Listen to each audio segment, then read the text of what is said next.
Welcome back. You're watching The Firm. You'd think after 2 Supreme Court orders, the SEBI Sahara case would have reached final conclusion. But it hasn't. Sahara continues to push for more time and no payment, even as SEBI filed this week a second contempt petition against Sahara. Here's a quick recap. August 31st, Justices Radhakrishnan and Kehar tell Sahara to hand over all OFCD investor documents in 10 days and to pay to SEBI over 24,000 crore rupees within 3 months. Sahara fails the document submission deadline, and in November, SEBI files a contempt petition. December 5th, Sahara manages to get an extension from the Chief Justice's bench. It has now 15 days to submit the documents and a payment schedule that concludes in February. But even as we speak, the document submission is incomplete and Sahara has missed both the January and February payment deadlines. SEBI has filed a second contempt petition alleging Sahara's non-compliance with the December 5th Supreme Court order. Sahara has moved an interim application asking for 5 days it claims it is owed to submit those documents. Sahara also argues that it has redeemed most of the OFCDs. It no longer has to pay anything to SEBI. Instead of double paying, it should be allowed to offer a security instead.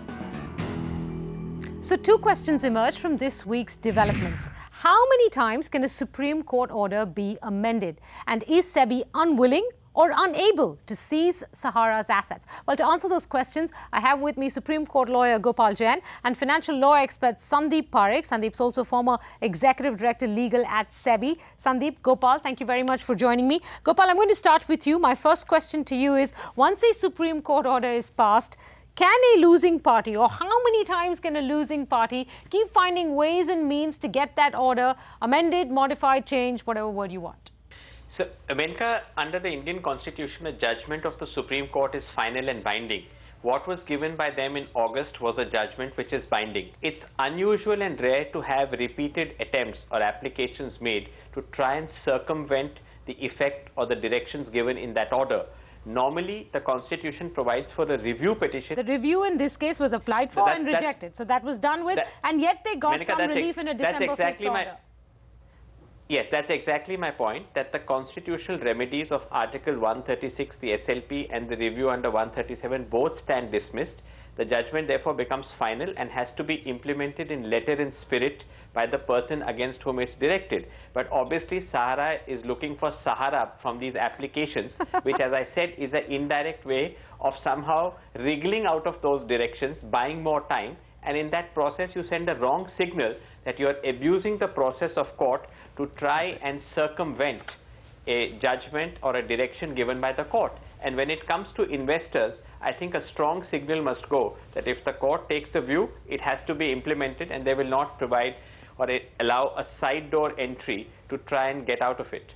But tell me one thing, Gopal, on what grounds can an interim application be admitted, given that we already have 2 Supreme Court decisions, and in both cases, when arguments were made prior to those decisions, this issue of redemptions was argued. It got no relief in terms of the amount to be reduced. Now it's trying to do so through an interim application. On what grounds? Menka, you're absolutely right. On merits, you cannot reopen an issue. Sometimes courts do admit or entertain an application, but that is more procedural, take a little more time, some flexibility in aid of implementation of the order, not to thwart the order or its implementation. And that's where I think these 2 applications are an attempt to thwart and impede rather than enable and facilitate. If, as you rightly said, 15 days, 5 days, that's procedural, and you can certainly go and say, I need a little more time.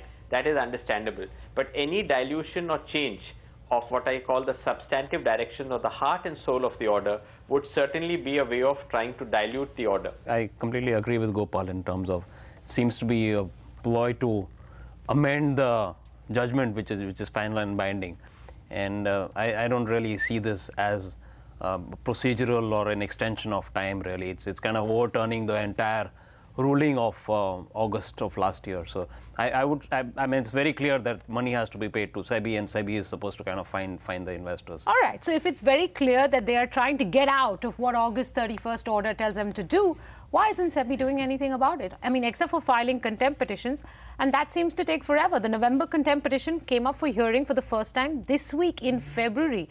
The second contempt petition they filed, God knows when that will come up. Why isn't SEBI doing anything? So let me kind of turn the table on that question, which is a contempt ruling can come in 30 seconds if the Supreme Court judges want to hear it tomorrow morning. But you have to issue notice to all parties, etc., etc. Right. That's a process. When hearings come up, counsels have to be available. Okay. So now let me contrast it with the alternative, which is attachment of property. Number one, they only have the statutory power to attach bank accounts only for a period of 3 months. Right.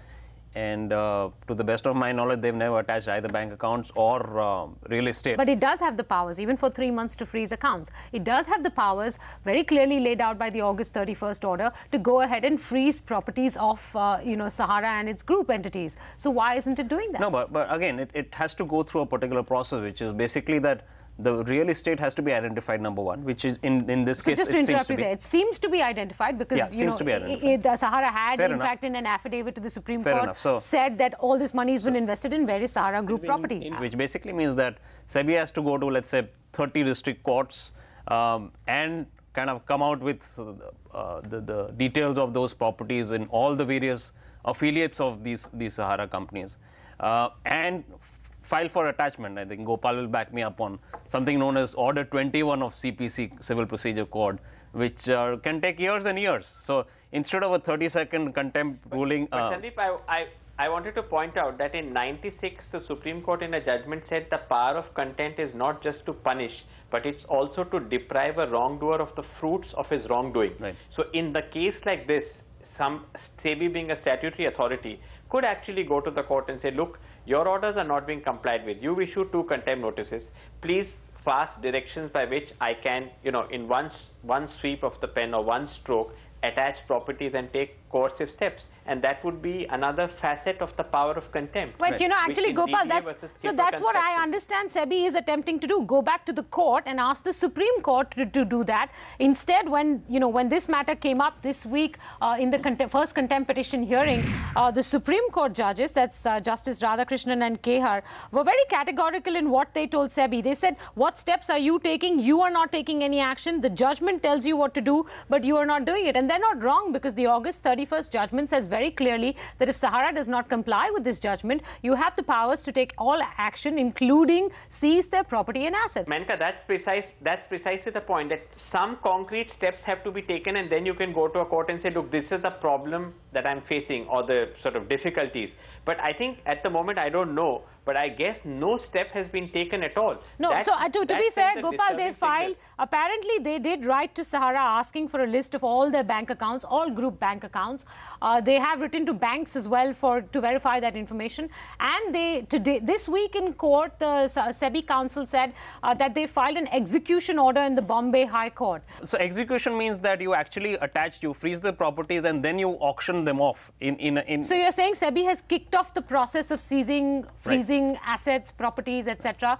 And once they have those in their control, then they will have to go through the process of establishing value, of auctioning them off, and recovering money. And figuring out whether they own them. If they're developmental rights, somebody else owns the real estate. How then you're auctioning developmental rights, which is of a property which is already developed. So I'm not sure how you unscramble this. Okay, so what both you gentlemen are telling me, to wrap this up, is that even if you have 2 Supreme Court orders in this country, it is not necessary that the person who is ordered to pay up will pay up. And hence, it now falls upon the regulator to go through a time-consuming 3, 4, 5-year process of trying to freeze these assets, take them in their control, auction them off, and recover the money. Is that what you're saying, Gopal? Menka, I want to point out one thing. The Supreme Court has this extraordinary power under Article 142 of the Constitution to do substantial justice, and they can pass any direction, very sweeping. So it may be a good case for a statutory regulator, apropos what Sandeep said and what you just expressed, to go to the court and say, look, this is a classic case in the interest of investors for you to exercise that power, so that it's like Ashish Nandi. He went to Supreme Court against FIRs in 4 states by one order of no arrest, he protected himself in 4 states. So sometimes an extraordinary situation requires and merits an extraordinary solution, and possibly SEBI should take a lead in this by going to the court under Article 140, seeking directions under 142. Yeah, but what is the message, Sandeep, this sends out? As you know, as Gopal pointed out earlier, you have 2 orders, and yet they don't seem to be fully enforceable. So I think this is actually a pretty serious rule of law issue. I would say that. I would go to that extent, which is, beyond the Supreme Court, one would assume that there's only God, right? You can pray. But beyond that, hopefully, there's nothing else. All right, gentlemen, I'm going to leave it there. I can't presume that this is sort of any conclusive conversation, because as I've discovered in this case, after 3 years of covering it, that every week brings up a new twist. Gopal, Sandeep, thank you so much for joining me. And with that, we're going to wrap up this edition of The Firm. Thanks very much for watching.